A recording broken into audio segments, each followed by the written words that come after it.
Bismillahirrahmanirrahim.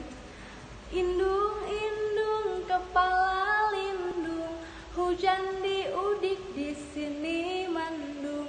Barang siapa pakai kerudung, mata melirik kaki kesandung.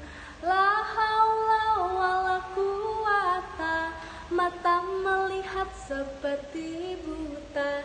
Tiada daya, tiada upaya, melainkan Tuhan yang Maha Esa.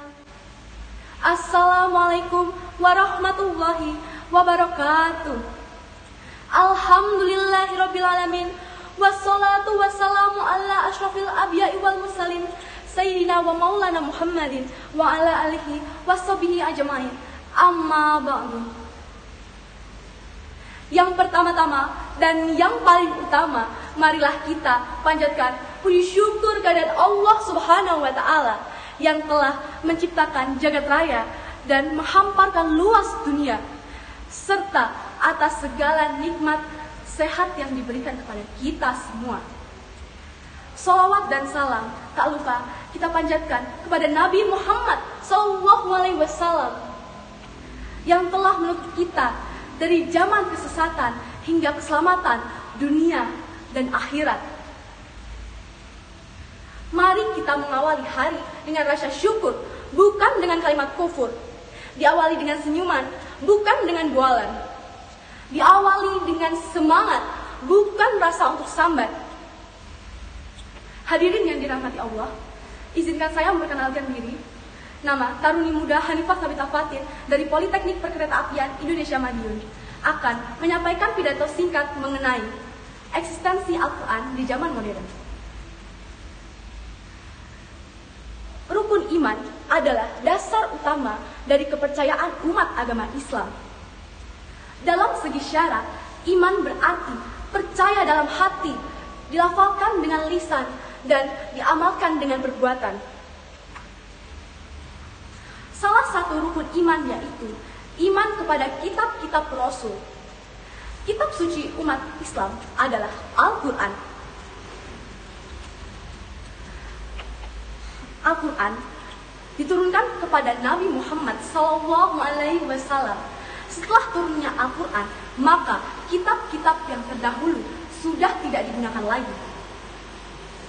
Al-Quran merupakan wahyu Allah yang diberikan kepada Nabi Muhammad melalui malaikat Jibril yang akan disampaikan kepada umat-umatnya secara berangsur-angsur selama 22 tahun, 2 bulan, 22 hari.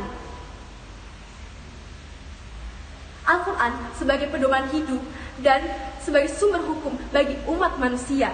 Hal tersebut tersampaikan dalam Quran Surat Al-Baqarah ayat 4 yang berbunyi, A'udzu billahi minasyaitonir rajim. Bismillahirrahmanirrahim.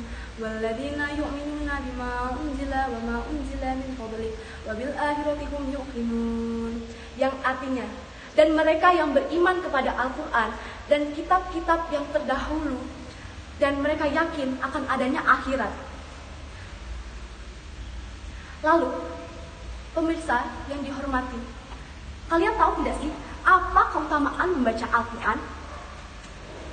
Keutamaan membaca Al-Quran, yang pertama, Al-Quran sebagai syafaat atau penolong bagi kita semua pada hari kiamat kelak. Yang kedua, bagi orang-orang yang membaca dan mengajarkannya merupakan sebaik-baiknya manusia.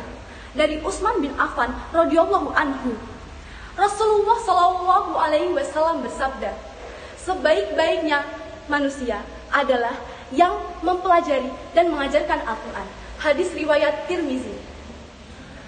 Kemudian, keutamaan membaca Al-Quran yang ketiga adalah orang-orang yang mahir membaca Al-Quran, maka kelak ia akan bersama para malaikatnya. Yang keempat, Al-Quran dapat meningkatkan derajat. Al-Quran dapat meningkatkan derajat kita di mata Allah Subhanahu wa Ta'ala. Masya Allah, betapa indah dan mulianya Al-Quran. Akan tetapi, masih banyak orang yang tidak memanfaatkan hal tersebut dengan baik. Hadirin yang dihormati, zaman modern saat ini berbagai informasi mudah tersebar, salah satunya melalui sosial media. Siapa sih yang tidak tahu sosial media? Bahkan anak-anak, remaja, hingga orang tua mempunyai sosial media. Muncul berbagai kebiasaan baru ketika media sosial mulai merajalela. Salah satunya, pagi main TikTok, siang main TikTok, sore main TikTok, bahkan menjelang tidur pun main TikTok. Seringkali kita melupakan waktu ketika bermain TikTok. Kita terlalu asyik bermain TikTok. Mungkin pada saat orang tua kita meminta bantuan kita, malah kita merengek. Padahal pada saat itu kita luang dan kita menyempatkan waktu untuk bermain sosial media. Apa tidak malu? Apa sebanding dengan membaca sosial media dengan membantu orang tua? Tentu saja tidak. Hadirin yang berbahagia, saya mempunyai satu pertanyaan. Berapa lama kita bermain sosial media? 1 jam? Itu terlalu singkat. 4 jam? 5 jam? Atau seharian penuh? Betul atau tidak? Lalu, seberapa lama kita membaca Al-Quran? Pasti kebanyakan orang tidak melebihi waktu 1 jam. Benar atau tidak? Lalu, kenapa sih kita lebih lama membaca sosial media dibandingkan membaca Al-Quran? Hayo, pasti bibirnya tersenyum malu nih. Jika diamati, kegiatan kita sehari-hari lebih banyak dihabiskan dengan bermain sosial media. Hadirin yang saya hormati, sosial media sendiri itu sebenarnya punya manfaat yang banyak sekali untuk kita. Akan tetapi, bergunanya atau tidak sosial media bergantung kepada penggunanya itu sendiri. Oleh karena itu, marilah kita memulai kebiasaan yang baik, yang mampu mengembangkan, memajukan bangsa generasi muda kita ke arah yang benar, bukan ke arah yang hina. Hadirin yang saya hormati, sekian yang dapat saya sampaikan. Jalan-jalan ke kota Mekah, tidak lupa beli koran. Jika ingin hidupmu indah, jangan lupa baca Al-Quran. Wabillahi taufiq walhidayah. Wassalamualaikum warahmatullahi wabarakatuh.